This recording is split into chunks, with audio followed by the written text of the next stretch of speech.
every year we are seeing annual incidence, I will not say prevalence. Avinash sir, I have one question for you. What is your perspective on the cancer load in Mumbai and the ability of the municipal hospitals to deal with it? Actually, if you see, the cancer is increasing in numbers. If you say it was about, say, 10 years ago in India, it was, say, 8 lakhs. Now it is, say, 1.2 new cases coming up. That means it is increasing, no doubt about that. But in Mumbai, we always get two types of cases. People who are staying in Mumbai and people coming from outside. And the outside load is tremendous. Now in municipal hospitals, if you see, their hands are studded with many other things. From, say, dengue to lepto to even any other benign diseases. But still, a department like, say, general surgery or our GI surgery, many other departments, so most 30% of patients will have cancers. And what Dr. Rajan said is absolutely true. We are now seeing many patients which are curable kind of a thing. I mean, once upon a time, if somebody has a leukemia, we used to say, okay, he's gone. Today it is not so. A young child of leukemia can have almost reasonably 90% cure in many cases. So I think we are changing the type of patients coming to us. So even public hospitals also are changing towards, and as I said, 30% of our load is cancer load. Yes. And that is what municipal hospitals cope up. Mr. Bhavdeep Singh, as a private sector hospital and a healthcare provider, do you think the private sector has yet to build capacity? Is it up to this increased incidence or the number of cases that... It's on multiple healthcare fronts. You heard Dr. Narayani mention a few minutes ago about the fact that for quite some time, for many years, the only thing we talked about was cardiac. And the challenge... 100 per 100,000. And in rural India, it's about 45 per 100,000. We're not missing anything. We have registries with house-to-house survey that diagnose all cancers in rural India in the pockets that we are running registries, and it is 40 to 50 per 100,000. So that's the kind of transition that we have. And the best part is that out of these 100, almost 70% are preventable cancers. 40% attributable to tobacco, about 15% attributable to obesity, which is an urban at all. And it's entirely related to infections being taken care of by good hygiene. And in our the pockets in rural India where hygiene is not appropriate, say for example Barshi, the number still stands at 30 per 100,000. So it's same as what Mumbai was about 25 years ago, and it has not changed. But our Muslim brethren, whether in Barshi or in Mumbai, in either of these places have an incidence which is 5 per 100,000, which is much less than what United States has. And it's entirely related to personal hygiene, wherein... that you have had. Now, before, I know you have gone through a personal journey which had its with cancer, with this brush with cancer and the book, yes, which was so nicely written. What is now the difference you observe when you were not, when cancer was something distant and now when it is something when you have experienced personally? Well, first of all, good evening everyone here. Thank you so much for inviting me. First of all, I want to, for people who have not read the book or don't know about my son's cancer, I'll give you a bit of a lowdown on what happened in 2014. My son was at that time 3 years, 10 months, and he was diagnosed with a condition called Wilms tumor. It's a very rare case of kidney cancer. It happens to a very small percentage of kids worldwide. And my son happened to be part of that unfortunate percentage of kids. This discovery of this cancer, the first very bizarre symptoms were over a very usual brunch at a 5-star restaurant in Mumbai when we had come back from a New Year trip in January. And there was no accompanying fever, there was no vomiting, there was no discomfort that my son had. He was extremely, he's a very, very positive, very, very energetic kid. And that day he happened to pass blood in his urine. And we as parents obviously freaked out. We took him to the nearest hospital. That's where we all get treated. That's in Khar, Hinduja. And his pediatrician, Dr. Ajit there. did the tests, and we found a 9 centimeter tumor that was growing on top of his left kidney. And you know, for any parent, and I'll speak for ourselves, for me and my wife, when we heard the news, it's like the ground beneath our feet had been ripped off.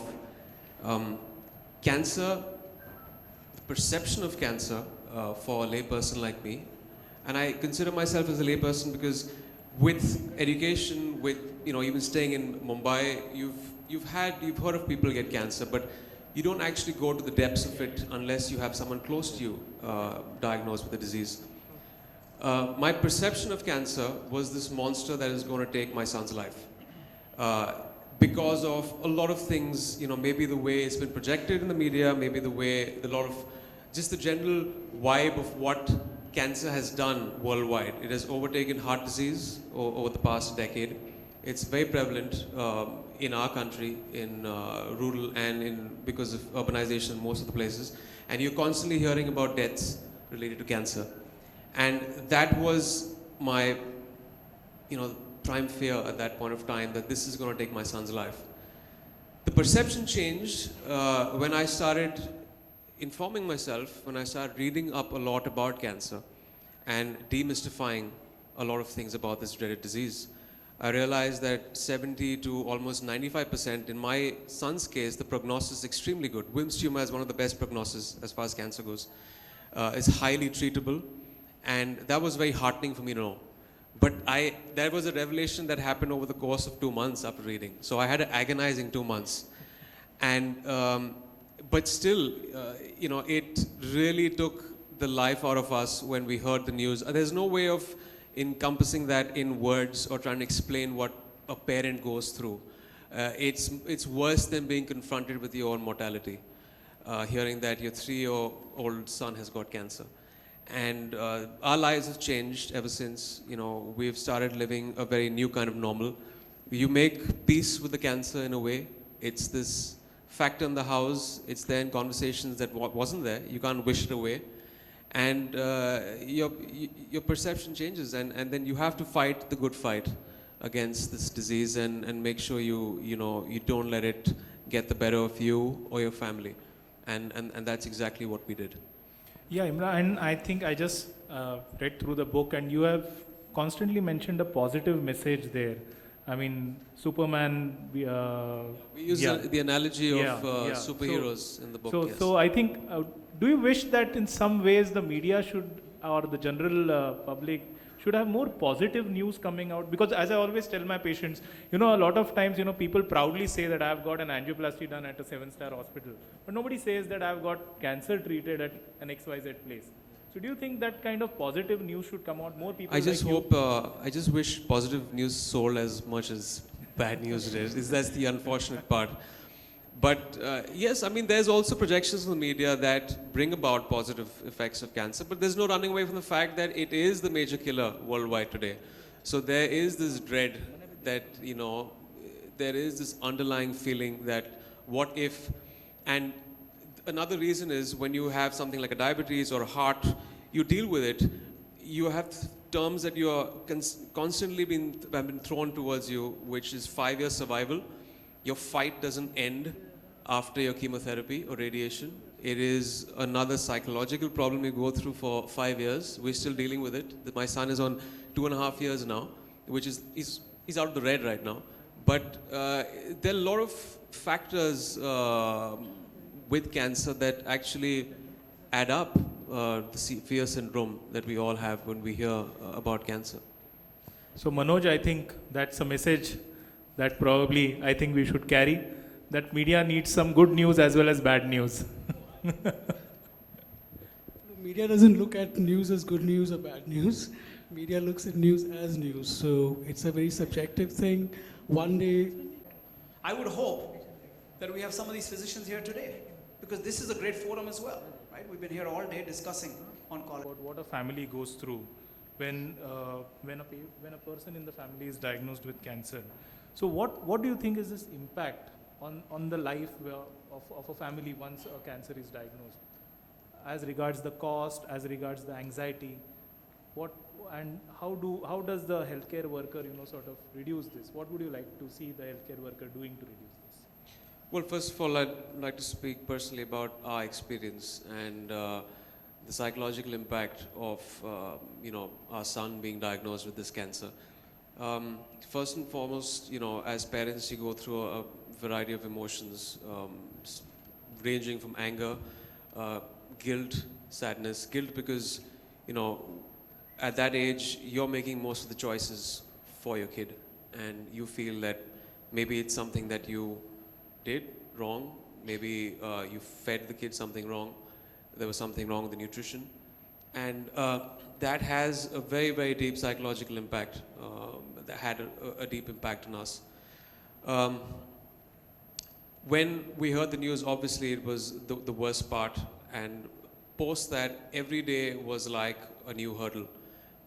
There was post that the surgery, which we had, which was the 4 longest hours of our lives, having the tumor removed, and we lost the kidney also, because that's generally how you deal with a case where it is 9 centimeters.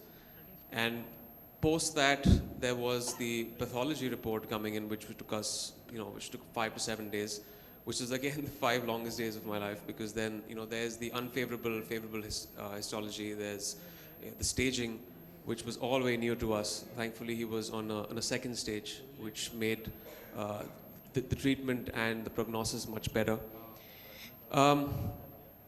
Post that, we flew our son to Canada, to Toronto, to Sick Kids. It's one of the top pediatric hospitals. And there was one of the main reasons that we did this is because we were trying to attend, apart from the physical aspect and the medical intervention, there's a psychological impact that all this has on us as a family unit and on our son. And we didn't want him to change in any way. That emotionally scars a kid. It definitely has emotionally scarred us. Kids can't talk about it.